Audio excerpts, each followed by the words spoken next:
Eu hoje vou falar também no mesmo tema que a senadora Marta, mas antes eu quero dizer mais uma coisa sobre domingo do que eu ouvi aqui, que eu não falei na minha primeira intervenção. A gente já disse que o PT não está mandando ninguém para a rua, pelo contrário, está conclamando as pessoas a ficarem em casa. Mas a gente pede também que não imputem ao PT a presença dos black blocs, porque eles são vândalos, e a gente vê que qualquer manifestação que tem, principalmente nos grandes centros, eles estão por lá. Por isso a polícia não pode botar lá só o soldado que prende, mas ele tem que botar lá, a polícia tem que estar lá com a sua inteligência para identificar. Eu espero que ninguém impute isso ao PT, porque esses grupos existem, esses que queimam, que quebram lojas, não tem nada a ver com o movimento social. Esta semana foi de reflexões a respeito da condição feminina no Brasil. Aqui no Parlamento, em todo o país, foram realizados lançamentos de publicações, audiências públicas, solenidades, manifestações, vigílias, debates, para discutir as vitórias e os desafios ainda enfrentados pelas mulheres brasileiras em sua busca por igualdade de direitos. E são muitos os desafios, a começar pela superação urgente da inaceitável violência do cotidiano, que escolhe as mulheres como suas vítimas preferenciais. Para exemplificar, trago dados de um relatório que concluí recentemente para a Comissão de Direitos Humanos. Eu fui relatora da Política Pública de Combate à Violência, do Senado, mostrando que entre 1980 e 2013 foram assassinadas 105 mil mulheres em nosso país. Este revoltante número de homicídios posiciona o Brasil na 5ª posição entre os países mais violentos do mundo em relação às mulheres. Que as mulheres brasileiras enfrentam uma situação de risco encontrada em poucas partes do planeta. E enquanto os índices de homicídio contra a população branca aumentaram para as pessoas negras.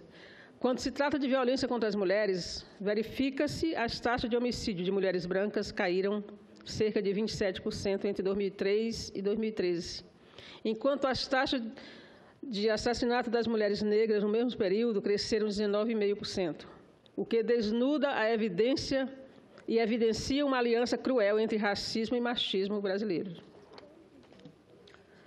Mas também existem avanços e eles precisam ser sinalizados, reforçados, divulgados para que as mulheres se apropriem deles e não haja retrocesso. Em relação à violência contra a mulher, é importante registrar que o governo federal tem entre suas prioridades a tolerância zero com a violência que atinge as mulheres. Para isso, tem se dedicado cotidianamente a enfrentar a violência, suas causas e consequências, a partir da efetivação do fortalecimento de uma rede de serviço em parceria com estados, Distrito Federal e municípios, e a sociedade civil, por meio do programa Mulher Viver Sem Violência. A Casa da Mulher Brasileira, um dos eixos do programa, representa um conjunto articulado de ações da União, dos estados, do Distrito Federal e dos municípios, para a integração operacional do Poder Judiciário, do Ministério Público, da Defensoria Pública, com as áreas de segurança pública, assistência social, saúde, trabalho e outras, visando a proteção integral e a autonomia das mulheres. A primeira Casa da Mulher Brasileira foi inaugurada no Mato Grosso do Sul, em fevereiro de 2015, e contou com o aporte do governo federal da ordem de mais de 18 milhões de reais. Desde sua inauguração até o final de 2015, que é menos de um ano, a Casa da Mulher Brasileira de Campo Grande recebeu 9.999 atendimentos. 9.999 mulheres, que geraram 57.411 atendimentos e encaminhamento nos seus diversos serviços. A vantagem da casa é que todos os serviços estão lá. A mulher não precisa ficar andando de lugar para lugar para registrar a questão da violência. Lá tem a saúde, tem a polícia, tem o judiciário, tem até o abrigo para ela ficar se ela não tiver para onde ir. A segunda Casa da Mulher Brasileira foi inaugurada em junho de 2015, em Brasília, e custou mais de 22 milhões de reais. Nos primeiros 4 meses, de junho a setembro, a Casa da Mulher Brasileira em Brasília recebeu 192 mulheres e geraram 974 atendimentos em seus diversos serviços. Estão em andamento as obras para a construção das casas em mais 6 capitais, com inauguração prevista para este ano: São Paulo, Curitiba, Salvador, Fortaleza, São Luís e Boa Vista. As demais estão em fase de elaboração do projeto, licitação de obras ou em processo de aquisição ou cessão de terrenos.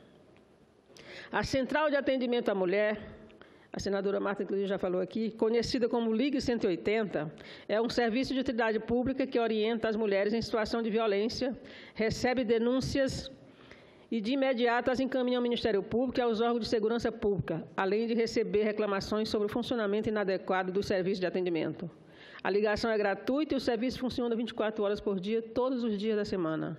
O Ligue 180 atende a todo o território nacional e as brasileiras que vivem em 13 países: Espanha, Itália, Portugal, França, Estados Unidos, Inglaterra, Noruega, Guiana Francesa, Argentina, Uruguai, Paraguai, Holanda, Suíça, Venezuela, Bélgica e Luxemburgo. Quero até louvar que eu fiz até a empresa Gol tem usado anúncios assim na hora do embarque, pelo menos nas viagens que faço, tem usado muito o anúncio do Disque 180. Entre o início de funcionamento do serviço em 2005 até o final de 2015, foram realizados perto de 5 milhões de atendimentos. Em 2015, registrou 749 mil atendimentos, uma média de 62 mil por mês, 2 mil por dia. Dos atendimentos, 41,9% corresponde à prestação de informação, principalmente sobre a Lei Maria da Penha. Em março do ano passado, a presidenta Dilma sancionou a Lei 3.104, conhecida como Lei do Feminicídio, que alterou o Código Penal para incluir entre os tipos de homicídio qualificado o feminicídio, definido como assassinato das mulheres por razão de condições de sexo feminino. A lei é mais um passo fundamental para o combate à impunidade, ao tornar o assassinato de mulheres um crime hediondo. Com essa lei, os feminicídios passaram a ser obrigatoriamente punidos pela Justiça com maior rigor e penas mais longas. Cabe registrar que o Brasil foi o 16º país latino-americano a adotar essa legislação. Já foram entregues pelo governo federal 54 ônibus especialmente adaptados para levar serviço especializado da rede de atendimento às mulheres em situação de violência, as que moram no campo, na região de floresta ou na região de águas. Esse serviço inclui a promoção de palestra, prevenção, assistência, apuração, investigação e enquadramento legal. Até o final de 2015, as unidades móveis realizaram mais de 42 mil atendimentos em 500 municípios brasileiros. Senhor presidente, sei que milhares de mulheres e homens estão nos acompanhando pela Rádio e TV Senado. Muitas dessas pessoas talvez não conheçam e nem tenham ouvido falar dos programas que estou descrevendo. Eu digo para essas mulheres, é importante conhecer, se apropriar, fazer uso deles quando necessário e divulgar para outras mulheres. Os desafios são muitos, as mulheres serão as protagonistas da superação deles. Como vimos, a presidenta Dilma, a primeira mulher a ocupar a presidência da República, vem ampliando os investimentos do governo federal na superação das desigualdades entre homens e mulheres. Os governos estaduais e municipais deveriam fazer o mesmo, mas poucos fazem, principalmente na questão orçamentária. Até criam espaço institucional, mas não tem orçamento, o orçamento é simbólico. Então, é preciso que as mulheres estejam atentas a isso.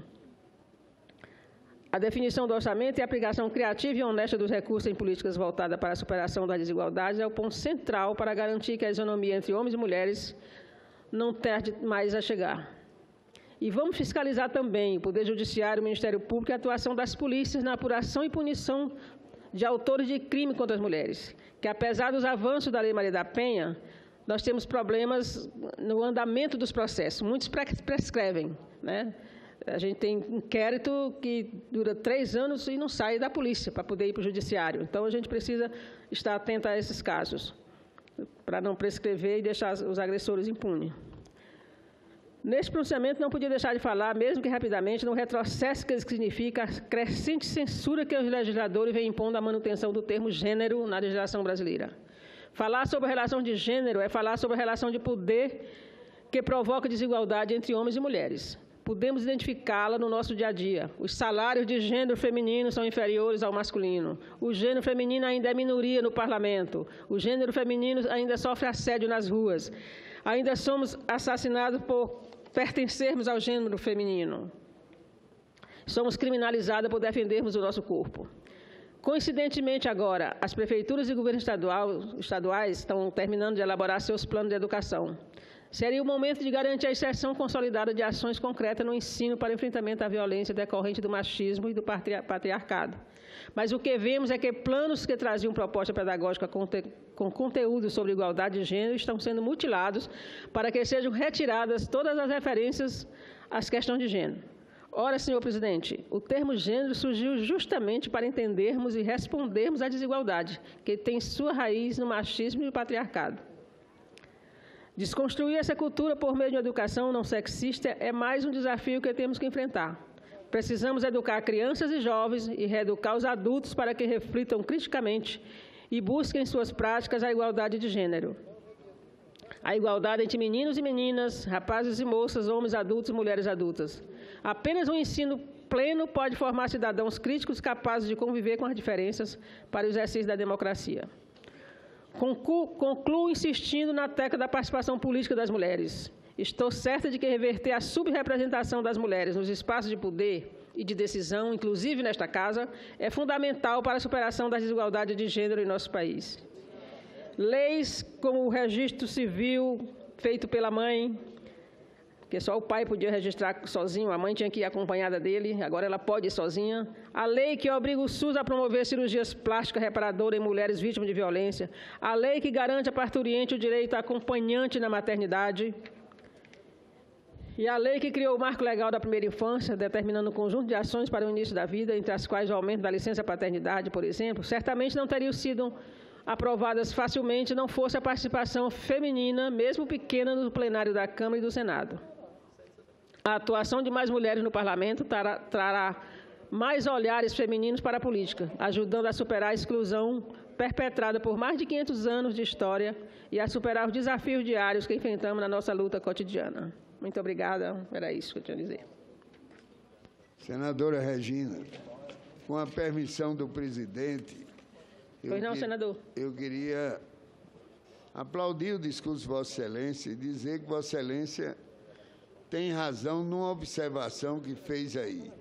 Às vezes se criam espaços institucionais para a promoção e a igualdade dos gêneros e a promoção da mulher, a valorização do papel da mulher, mas o espaço institucional não corresponde, muitas vezes, aos recursos liberados para esse fim. Vossa Excelência citou um exemplo aí positivo, que foi o da Casa das Mulheres, que vem sendo implementado em todo o país. Pelo menos nesse aspecto, nós não tivemos a omissão que Vossa Excelência apontou. Mas o pronunciamento de Vossa Excelência realmente é uma advertência. Eu mesmo, quando prefeito da capital, já fazem lá uns 500 anos que eu fui prefeito de Natal, mas foi criado por mim um Conselho de Defesa da Mulher, depois a Secretaria da Mulher. Mas, com o passar do tempo, isso perdeu força, esvaziou-se. Daí a preocupação de Vossa Excelência. Eu quero aplaudir o seu discurso. Obrigada, senador. E esses espaços institucionais, geralmente, na hora do aperto, são os primeiros a sofrerem o corte até a extinção, né? Ontem nós votamos aqui a medida provisória 696, exatamente, que fundiu o Ministério das Mulheres, Direitos Humanos, justamente aqueles ministérios que lidam com a população, que têm um orçamento pequeno, mas que lidam com o povo, com movimentos, que é uma... Só para concluir, senador. Foram eles exatamente os que sofreram o corte e a fusão, porque ninguém tem coragem de propor a extinção de outros ministérios. Senador Donizete. Senadora, parabenizá-la pela fala, pela a importância do assunto e destacar. Ontem nós votamos aqui a medida provisória de reestruturação administrativa. E o governo do presidente Lula, da presidenta Dilma, governos do PT, tem sido muito criticado. Mas é falta de compreensão do contexto e da conjuntura, né? A criação da Secretaria Especial de Política para as Mulheres e depois, com o caráter de ministério, é que possibilitou a gente fazer avançar a pauta das políticas públicas para as mulheres. O empoderamento dessa política possibilitou avançar. Então, agora, a criação do Ministério com a cara principal das mulheres, o caráter principal das mulheres e as outras políticas de combate ao racismo, direitos humanos e juventude, penso que fortalece essa pauta, é importante isso. Então, no momento que vive determinadas sociedades, determinados países, mais ministérios são necessários para poder fazer essas pautas andarem, consolidarem e depois, naturalmente, você vai enxugando. Mas se você não empodera, você não faz a pauta avançar. Então, a minha tese é de que essas estruturas que foram criadas foram necessárias e fundamentais para que essas pautas pudessem avançar em nosso país. Obrigado, senadora Regina. Obrigada, senadora Donizete. Eu concluo aqui a minha fala. Obrigada, presidente.